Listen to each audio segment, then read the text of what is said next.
Welcome to episode 35 of Experience This. We're here today joined by our esteemed guest, Peter Muttitt from PM Consulting. Peter, how are you today? Not bad, not bad. Looking forward to a good chat. Can you give us a quick intro on sort of where you've been in your life and what you're currently doing? And we're going to be talking today about distribution in the experiences sector. So maybe just give us like a 30-second sort of intro and background. Yeah, cool. I mean, previous to starting this consulting, Lori and I worked together at GoCity for a while.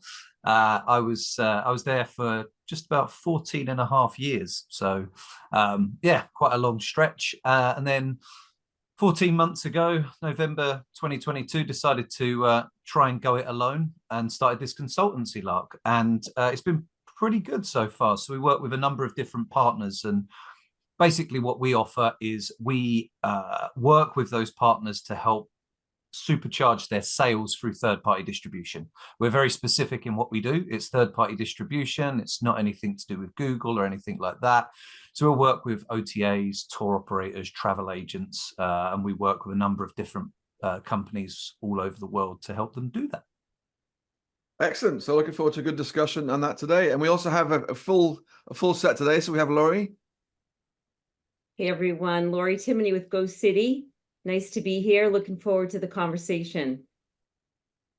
And hey, it's Bruce Rosard, one of the co-founders of Arrival, and I've had the pleasure of working with you, Peter, with some of the work you're doing with us at Arrival. After meeting you at the train station after WTM a couple of years ago, and that was where this all got started. There must be a lot of industry relationships that started at that train station at Excel. It's sort of where you meet up after a long day of work, right? Find out where everyone's going. Exactly. That or at the bar right before. The bar at the train station. That's at the Fox bar, yeah.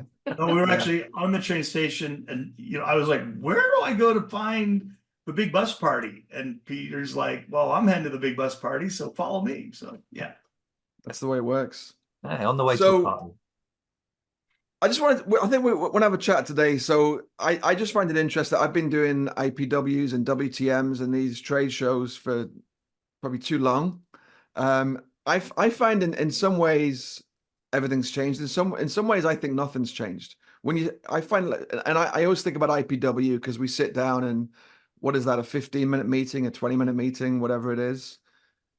And we did it last year, and I sat there for quite a lot of it and thought, this is exactly the same thing as I've been doing for 20 years. It's the same conversations, introduce your product, a bit of small talk.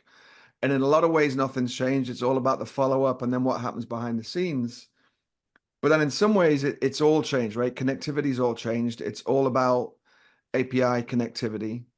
And I feel like such a huge chunk of the industry now kind of rests on that piece. And I know you, Lori, and obviously Peter as well, you've got a ton of experience in this connectivity space, especially because I think at GoCity, you got both sides of it, right? You got it from every angle, I imagine.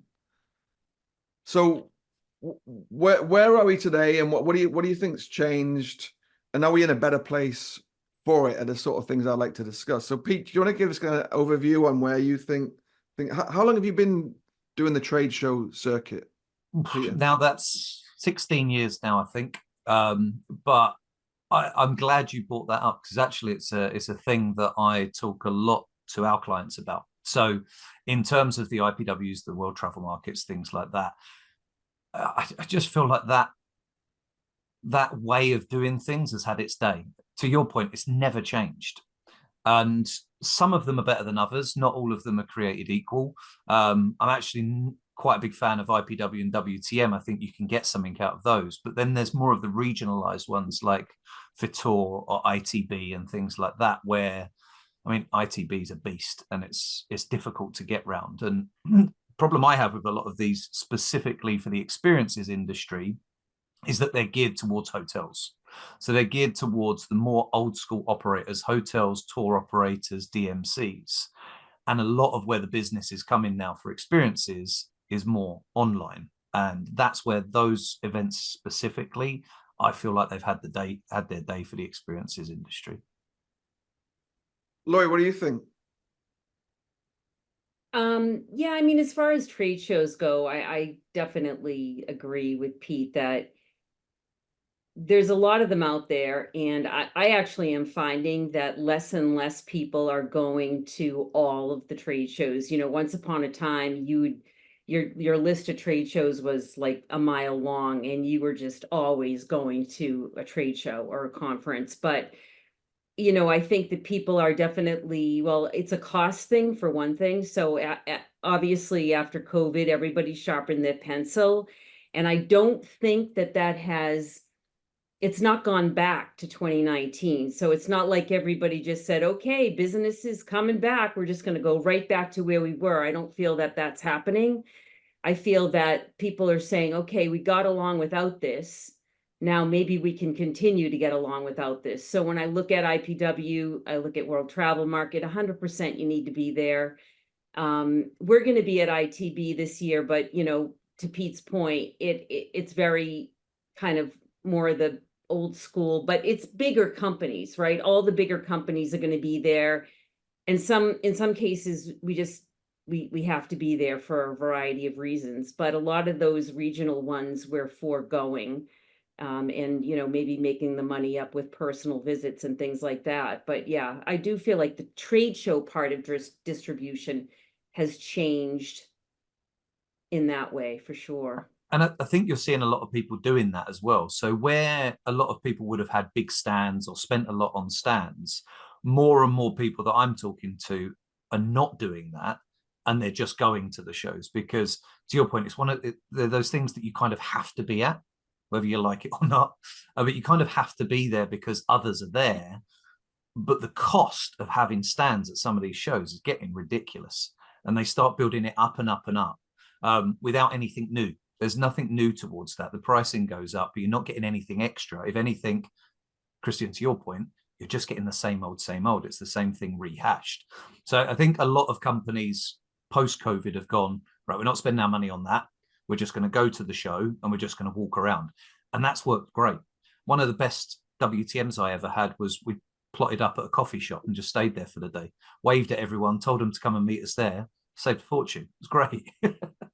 Yeah. So yeah, 100%. I want to come to Bruce now, but both Lori and Peter, I'm sure you noticed this, Bruce. They said have to be there, and we had our first serious conversation about IPW last week at Skyline Sightseeing. If we should go to IPW, I've never sat and considered if we should go before. But we talked through pros and cons, and we're saying now Zoom's around, and now a lot of it's online and algorithm based.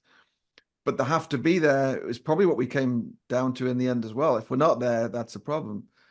But maybe Arrival, which is the best conference, I think everyone knows. It's different to IPW, but it's for a conference, I think it's the place you have to be. But you can get a lot of those same meetings done at an Arrival, right? A lot of the resellers are there. So if I've just met my top 10 resellers at Arrival, do I then need to spend 10 grand at ITB 2 days later?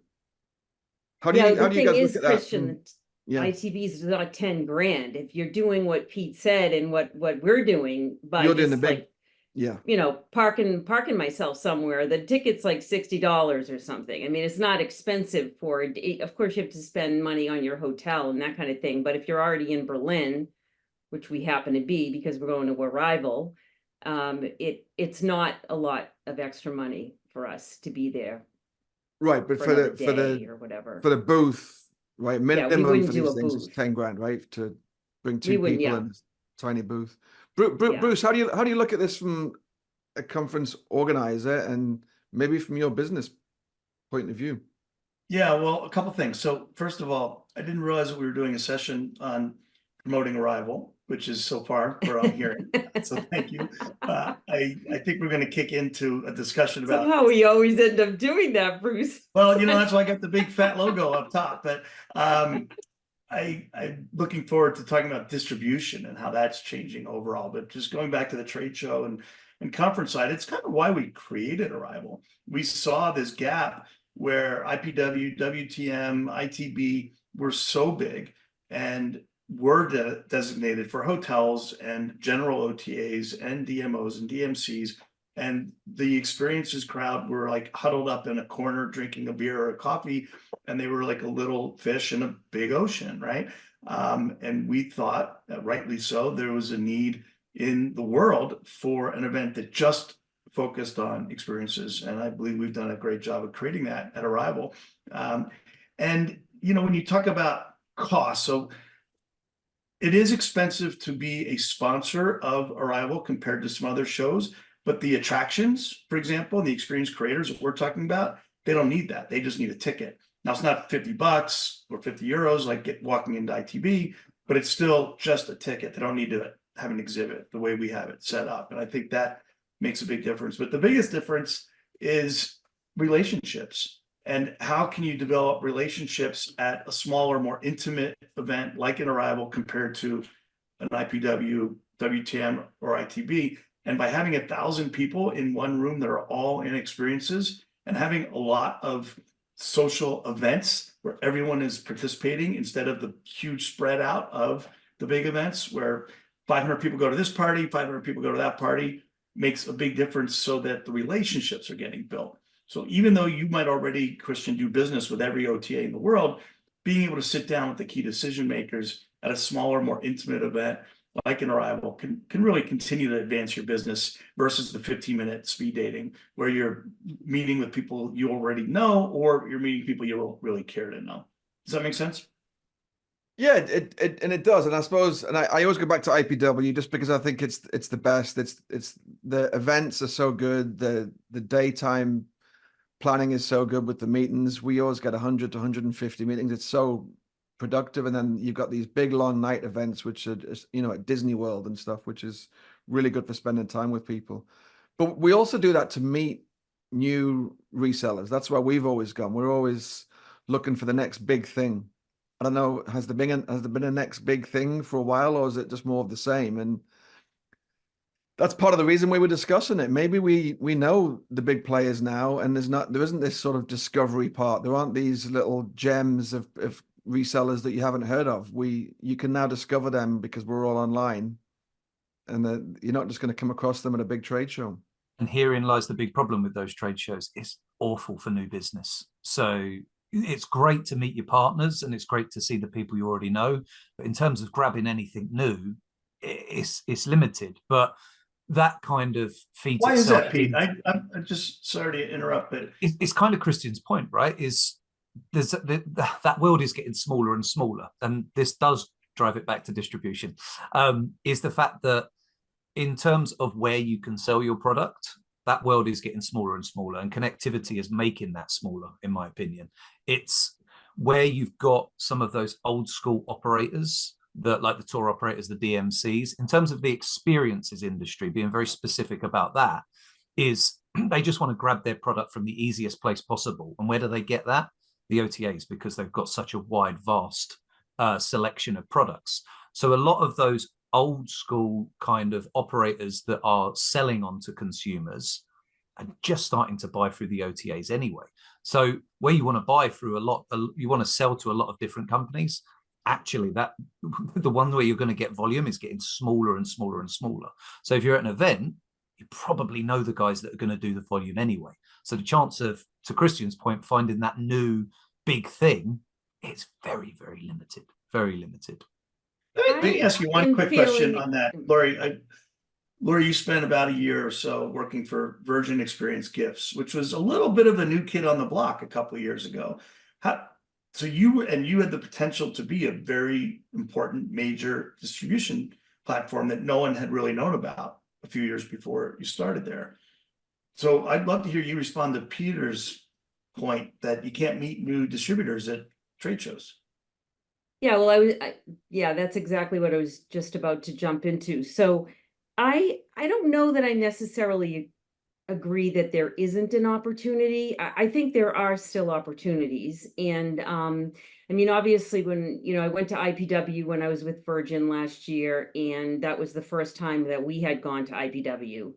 And we definitely did some deals there. It was a good show for us. And just in looking at the various businesses that I've been engaged with, even for the last few months with my return to Go City, I am really seeing some interesting things. I'm seeing some new businesses that I didn't know about before, or that I hadn't thought about. One of the things, in sort of in relation to what's changed is obviously you're now working with a whole host of channel managers, and channel managers present a decent amount of opportunity, because they all have a long list of resellers they work with. I'm not saying those resellers are all worth, or I should say, I'm not saying that every reseller is going to be appropriate for your business or is going to deliver a bunch of revenue to your business. But having said that, there are definitely businesses that you can grab from those channel managers that are relevant and that do, offer a decent amount of uplift. And so it's a matter of parsing out, what business is important and where do you get it. And but I do think there's still opportunity out there. I think it takes a lot of effort to And find that's the it. point. There definitely is opportunity out there, but to the point of where you find it, you don't find it at shows. Where you find it is you have to go hunting in different places now. And that's what's quite interesting. So where you go looking for different opportunities in terms of distribution is exactly that. You can look at the channel managers. A lot of them will have a list of different partners. There might be some people on there that you haven't worked with. Also looking at different areas, different places that want to sell experiences. As experiences becoming more of the thing to do. So to Virgin's point, like gifting and experience is becoming bigger and bigger and bigger. It's been big in the UK for a long, long time, but people want to do things now.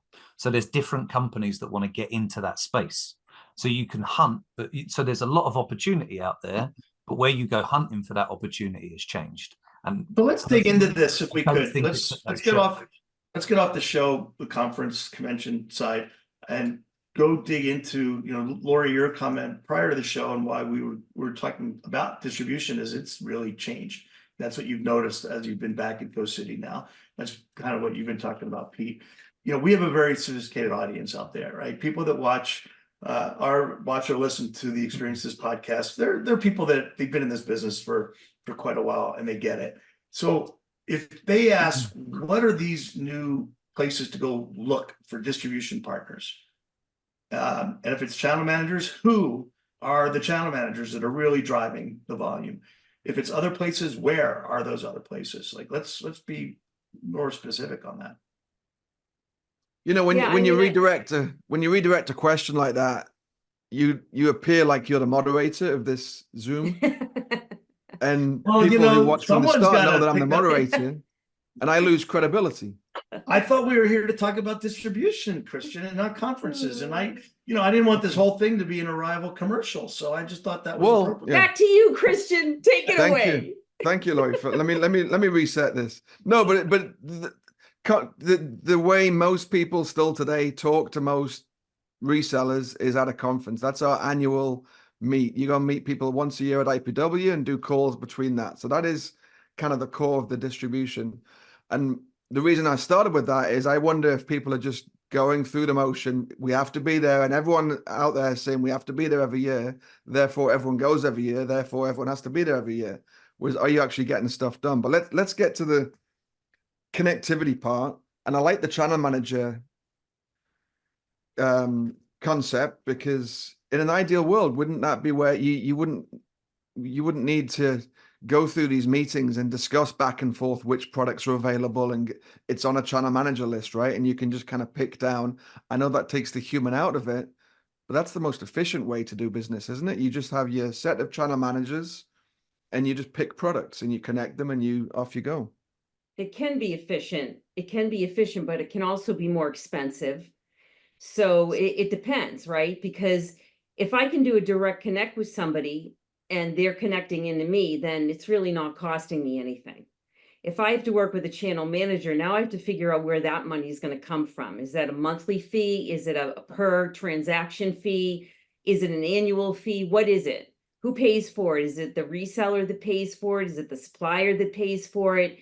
So that's something that you have to work through when you think about working with channel managers. And I agree, Christian, in a lot of ways, that is a very easy way, or hopefully an easier way of finding new business, because you can just go down your list. Okay, Globic Resd, redeem, and you sort of pick and choose, like, because you know they're already connected. Not that they still don't have to do a little bit of work, but they have less work to do than if they were doing a direct connect. So that is a great way of finding new business. And that's actually part of our new business development structure now, is that whole thing is being folded right into how we approach new business and how we get new business. So I think for sure channel managers are they're a solution that if you're a bigger company, you definitely want to be considering using channel managers as a way of getting new business. Does that path work? And this is for you, Lori, and maybe for Peter first, but you are adding some complexity there. You've got a channel manager. Behind that, there's a res tech. Things we all know break all the time. Is that a more efficient way of going about this? To some channel managers, is it just as easy as a single mapping and off you go? Or behind the scenes, is there just a world of hurt when you add that extra layer? Who do you want to answer? Pete, why don't you jump in? It depends. So I work with companies of all different sizes. So where you're the big guys and you're probably connected in some way, shape or form with a number of different res techs, then you have the options available. So in terms of looking at distribution and looking at opportunities, you can look in a lot of different places. Where I've come across the limitations of that is some of the smaller businesses that I work with have to choose one. Like they have to just work with one channel manager. And a lot of the times that is to get connected to the big OTAs. Like they're not connected at all. They need to choose somebody that is going to work for them in their business at the right price, but then also make sure that they're connected to the big guys.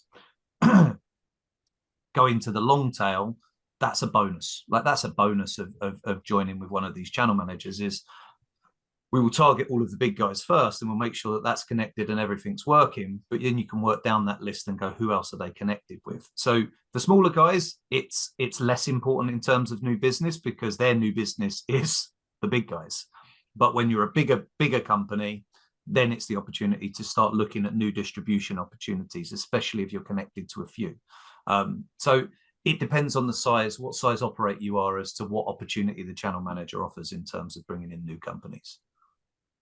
Yeah, and Christian, to your question around complexity, I mean, it can be more complex. It doesn't have to be necessarily. It really depends on who it is. You know, there are definitely some nuances around certain connections that require more work or, you know, they're not just a plug and play kind of thing. But typically, a company is going to say, you know, well, I don't know when I can get this on my schedule to connect into your API. Like it could be next year, but I can get the channel manager connected pretty much now.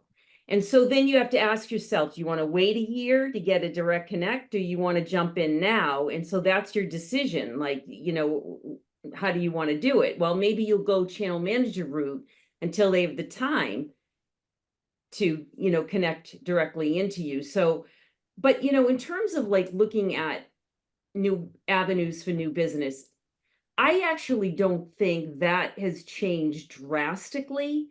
I think that, you know, we all know, like if you've been doing distribution for a while, you know where to go to find new business. You know, yes, you're going to go to the trade shows. You know, you might do sales missions. You'll go to conferences.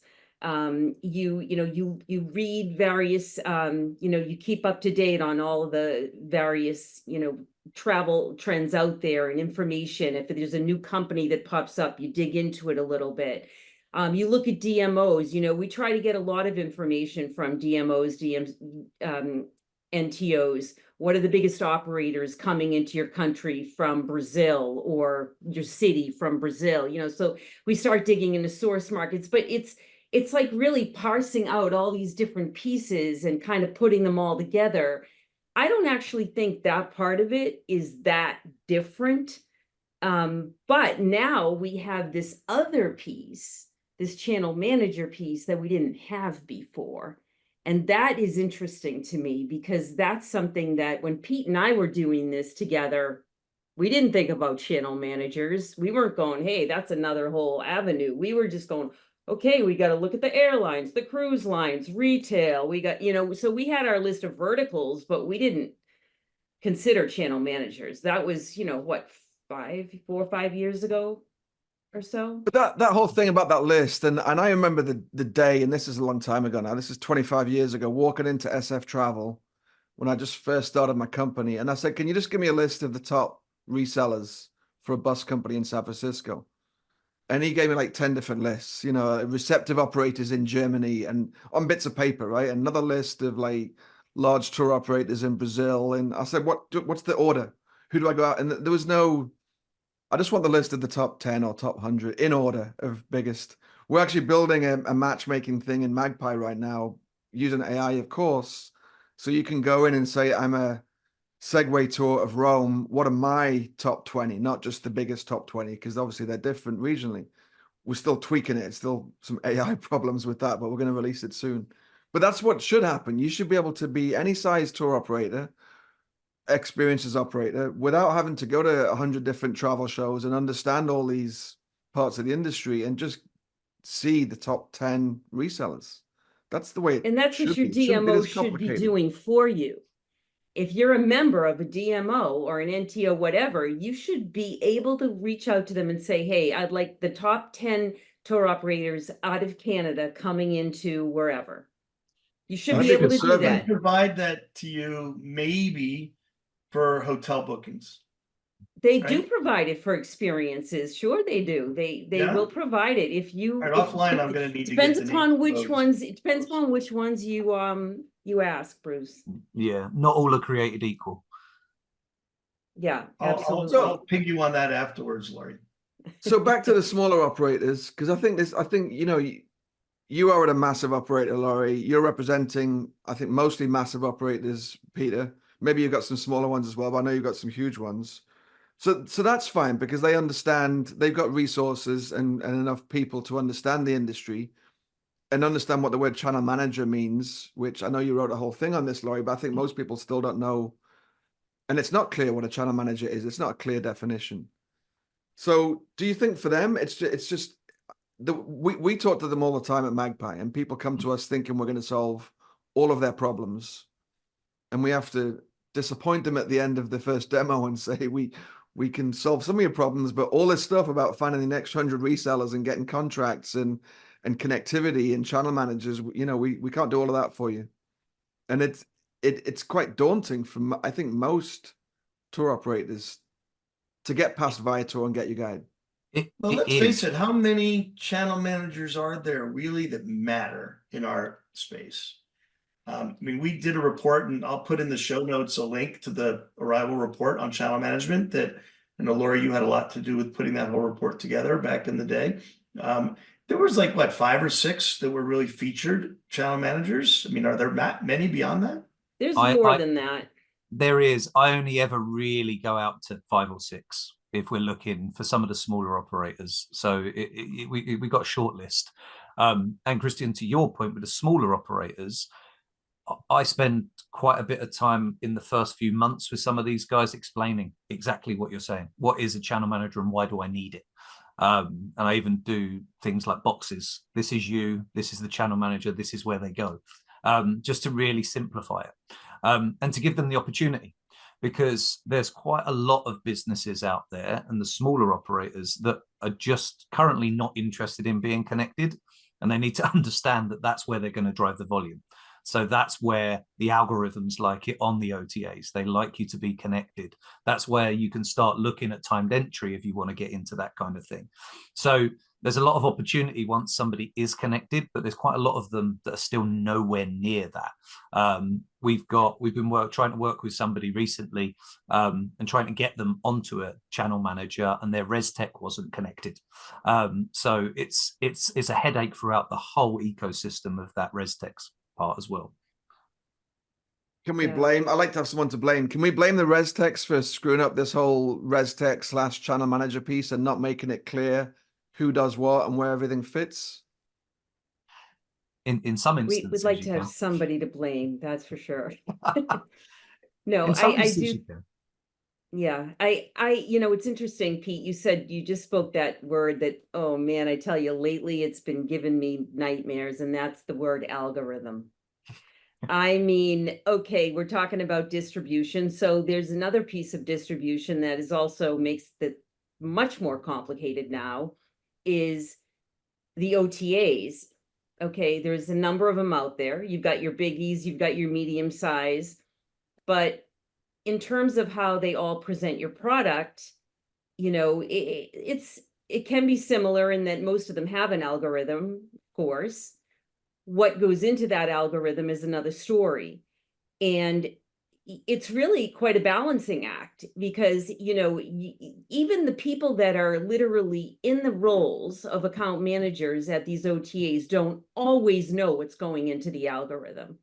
They know some of what's going into the algorithm, but they don't know all of what's going into the algorithm. And the algorithm itself changes at various times. So you don't know necessarily, okay, it's conversion, commission likely, dollars earned is somewhere, that's got to be factored in, because your average order value might be higher than someone else's, for instance.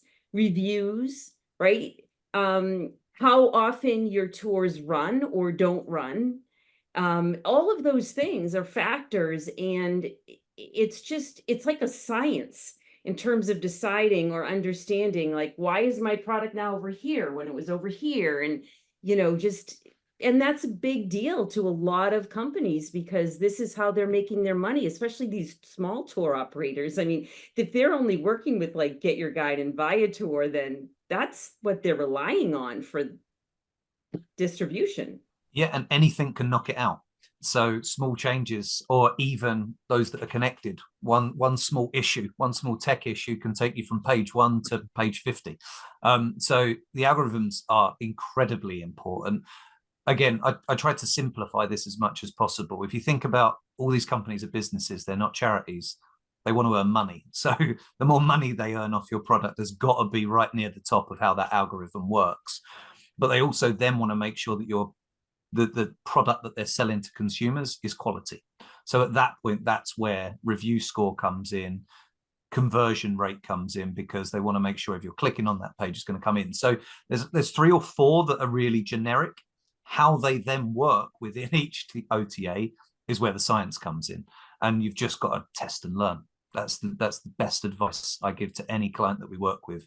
We're just going to test a load of stuff, see what works, and then roll that out.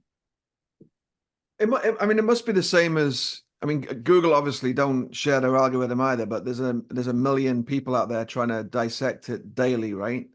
And I think most people know how the Google algorithm works because you've got so many people dissecting it. Surely it's similar, you can, and I always tell people, for Google, just do the right things. Don't try and hack this, hack that. Create the best information, most accurate, make your page fit, do the right things, and you will get to the top. Surely it's the same in distribution, right? Your reviews, obviously, you want to have as many and as high a score as possible. More commission is better than less commission for placements, assumingly. Yeah, like Peter said, it's bottom line. I believe we could sit here for 10 minutes and come up with a pretty close algorithm that these people use. Maybe not exactly, but it should be. Or do you think some of them are all over the place and actually it's not what you expect? No, I think there's a general science behind it. I mean, again, it's how much money do you earn and how quickly can we sell that product? So if your content is good enough, then again, that will help with conversion and click-throughs, which is what they want to look at. And then if they can earn a lot of money from that product, that's great. And if they're really happy with it, then perfect. You've got the perfect product. Oh, let's stick it on page 1. I would say that's the general rule. How you do each of those things is where it starts to become interesting. Again, you just got to keep trying loads of stuff, see what works, what doesn't work. And to your point, Christian, about having a good product, I mean, I know that TripAdvisor, they really value their reviews higher than they value the commission that you're giving them, or they're not going to push your product to the top. If no matter how much money they're making, they're not going to push your product to the top if you're getting bad reviews.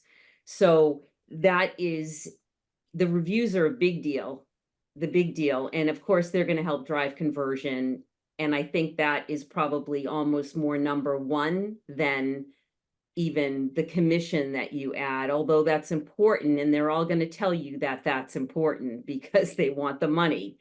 But I think if you have a good product and you get great reviews, you're probably going to be doing pretty well. As far as it depends also, obviously, your competition, right? If you've got competition in that space, then that's a whole different ball of wax, because now you have to look at what your competition is doing and their pricing and that conversion. And so that just becomes more complicated. But if you're an operator that maybe has a product that doesn't have as much competition, and you're, like you said, you're distributing a good product, then I think that's really important.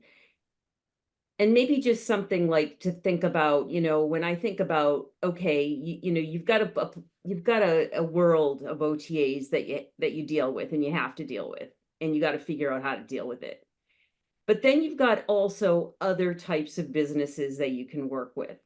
And I believe that you really have to, and I recognize this may not be the case for a small operator, but certainly a medium size or a larger operator, you have to diversify. You have to go after the B2B partnerships and the partnerships that really are not built the exact same way as an OTA. So you have to have a little bit of everything, really, to have a well-rounded portfolio. So I think it's important that people understand where to find that and how to build that, because that's making sure you have a healthy distribution network. Hey, I'm going to share a screen that most of you guys have seen. It ties into what we were talking about related to channel managers and how they fit, and really well to what you were just talking about, Lori. So, you're one of these kinds of suppliers. There's a lot of ways to sell your product, right?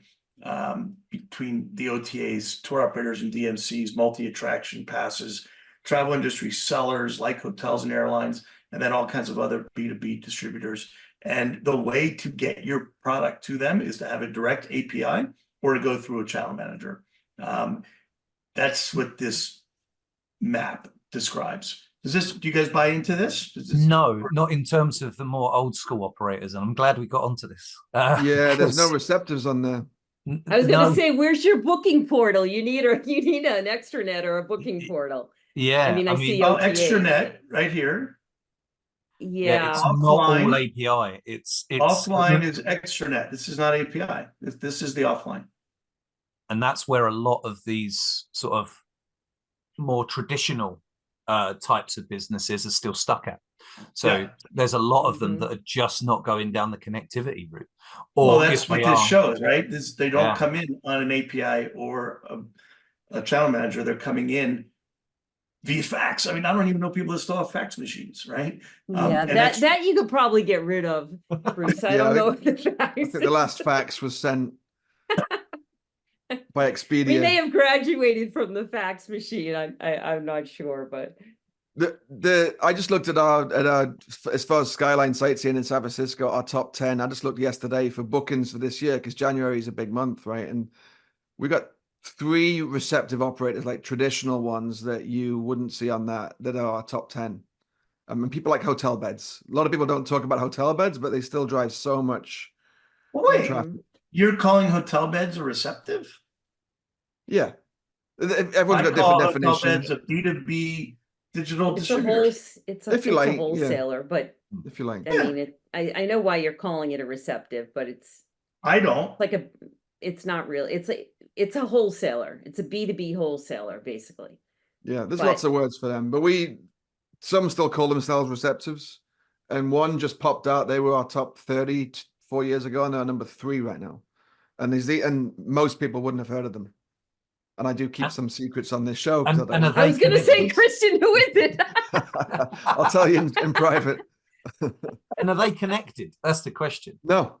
And so many of these are still not, right? And that's where this becomes faxes? interesting.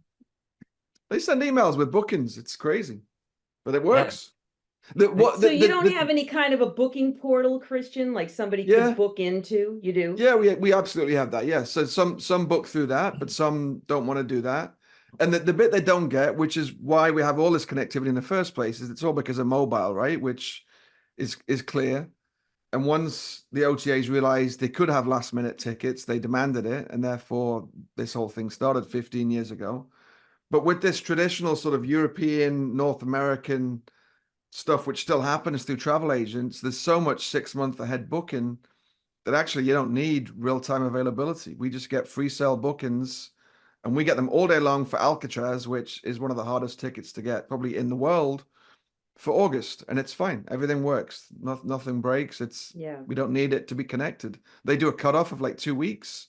And for some of these resellers, that's fine. And It's to not your going to point, work for an OTA. Christian, just one of the points you just made there, it depends on the source market.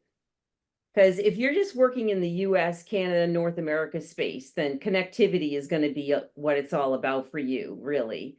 But if you're like coming from a source market, like even parts of South America, parts of Europe, you're going to find operators that definitely are not connected or don't even know, like, they're not thinking about it.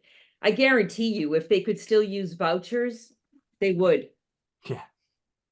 Yeah, but many still want to. They don't want to change the ways that their business works. And so it is. You might offer a booking portal, but they don't do that. They'd rather send an email and say, here's my booking. So if you want to have that wide distribution, my advice is always connectivity first, because you can open up very quick opportunities through the OTAs. But there's a lot of that big, certainly group business as well, that you can get from the more traditional operators, but you need to figure out how you're then going to service those customers, which will be a booking portal, email, fax, something like So that. group business, I think that's a whole nother Carrier show, pigeon.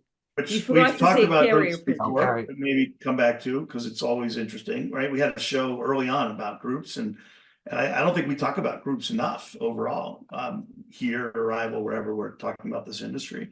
And then on the email thing, I don't know if you all know about Tori Connect. They're one of the companies that'll be in the Innovation Showcase in Berlin, and they can use AI to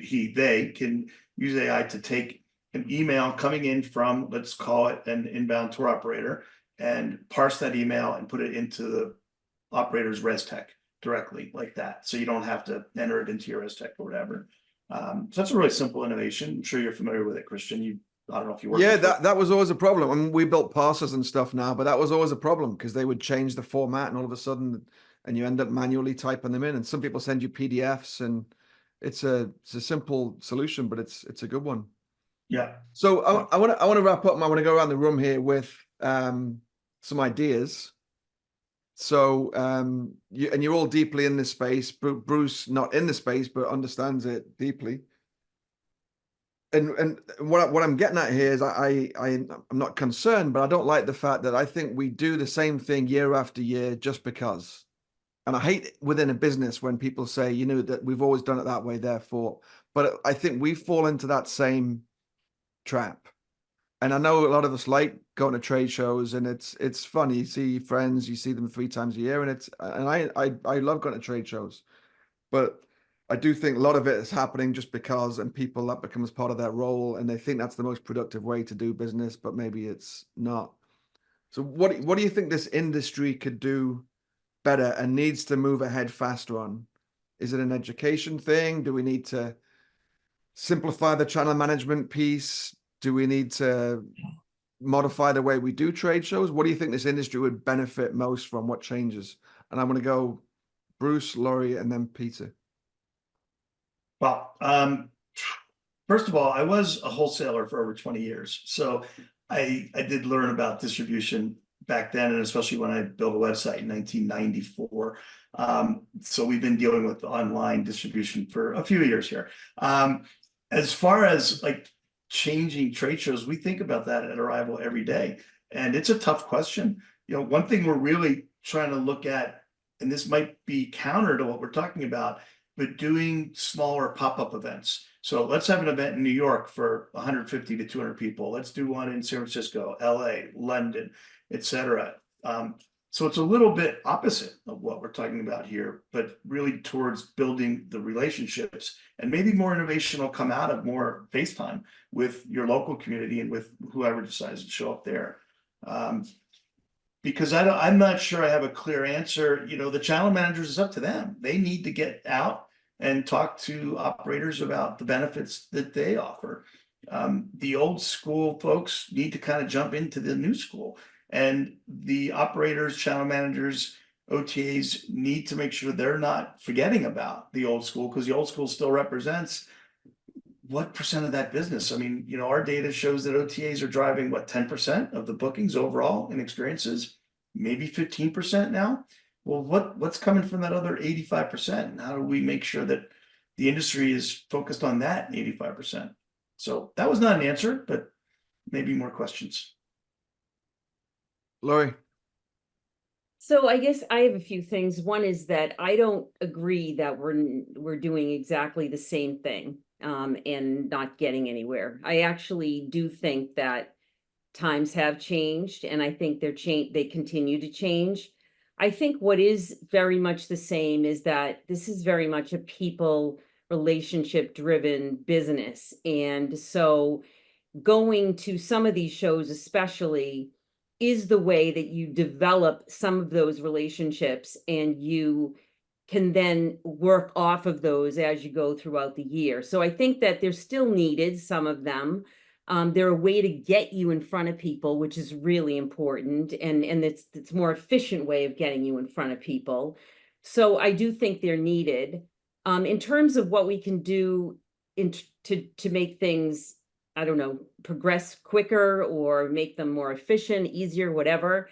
I do think that it would be nice to see a little bit of reduction in the number of channel managers we have. I think I'd like to see more consolidation in that space, to be fair. Same with the res techs. Like I'd like to be able to go, okay, APAC, here's a couple, Europe, there's a couple. You know, I don't want to have to look at multiple different channel managers that all have, and by the way, all have different economical, you know, ways of dealing with it, their financial situation or whatever. Commercials is what word I'm looking for. So making that a bit more streamlined would be really, really nice. And then the last thing is, I think OTAs need to provide more education to their customers about how to move their product along, and to not make it such a secret as to, gee, how do I get my product moved up in the algorithm, and what are the important things I need to be thinking about. I think there needs to be a general sharing of information. I've seen Viator do some of this at Arrival, especially in the last like year or two, but I think we need more of that, actually. I agree with quite a lot of that. I think overall it's 2 points: simplification. So in terms of shows, yes, face-to-face in this industry is always going to be the best. I do believe in face-to-face shows. During the pandemic and with all the online stuff, you just don't get that connection. You don't get the side conversations. But I think shows within shows would be better. Like, so a big WTM, a big IPW where experiences can have something that's a bit more owned would be good. But on from that, simplification generally in the industry. So I was talking about some of the more old school operators, so the more traditional operators, them coming into the 21st century and getting connected, I think is what this industry needs, because that is where it's going to become more streamlined. Things are going to happen. Things are going to grow faster. If you've got a travel agent that's sitting there trying to book something for their customer, they've just spent $5,000 on their holiday, and then you're trying to sell them an experience and you have to send an email to find out about it, that customer's gone. You can click on it and say, right, I can get you this ticket right now. What time do you think you want to go? There you go.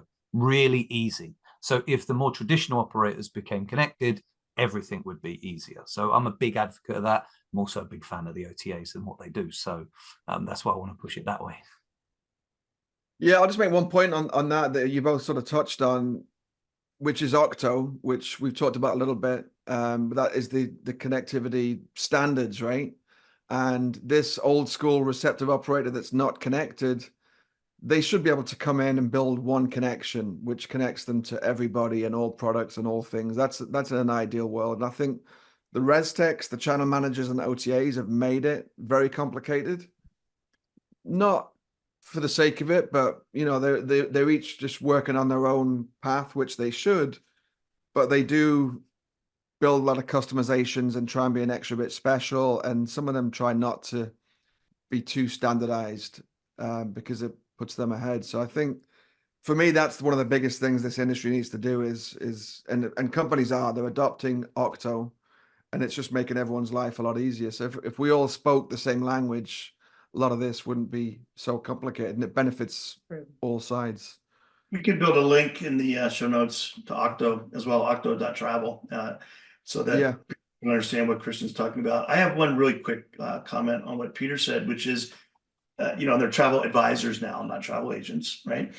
So if you book with a travel advisor or through an inbound tour operator, DMC, etc., when you book their trip, their flight, hotel, transfer, they're not necessarily ready to book that attraction or that experience. And that's the problem. But if the travel advisor has a tool, and there's a lot of these coming out now, and there's going to be a lot more, especially in the AI agent world, so that I know you, I know who you are, and when you then land in New York on your vacation, I can still be a resource for you about booking that experience, because you're going to book that experience most likely when you're in New York. You're not going to book it when I'm selling you your airline ticket, your hotel. And I don't want to distract. That's my big money that I'm going to make. And, I'll make 10, 20, 30 bucks on selling you an attraction. I'd rather make that easy for you and for me as the advisor to do it. So they will, I believe they will book it at the time of package if you make it easy. We are these receptive operators that I'm talking about. That's the travel agent booking it on the spot. They can do it when they have the tools, and some are really good at it. It is. Some of the UK agents now have experiences booked into their targets. So there's one specific in the UK, it's 15% of their sales need to be experiences. So it's definitely possible. And that's why I'm sort of leaning into that, is you just need to make it easy. And if it's easy for that agent, right, thank you, spent $5,000, this is going to cost you another 100. It's not much. There's your tickets. That is a plausible sell, and that's why it needs to be a simplification. That's the big headline. And I think a product like Go City, that's an easy sell, right? Go to New York, I'll get Go City. That gives me access to 27, 57, whatever attractions. But I want to go on a food tour in New York. I kind of want to wait till I get there, look at the weather, blah, blah, blah. So that's just, I think both. They need both. Yeah. Simplification, 100%. You're welcome, Lori. All right. Well, thanks very much, everyone. Another exciting episode. I wanted to have a bit of a conversation with Peter about football, but we'll have to save that for another time. You got one football of those season's teams. over, Christian. Didn't you watch a game last night? It's over. He doesn't mean that football. The one with your feet, he means. Yeah, you support one of those teams that doesn't really matter, and you're just happy if they win a game. Isn't that right, Peter? It depends what day of the week it is. It depends what team you're supporting. So yeah. What's your team again? You got one of those, what was it?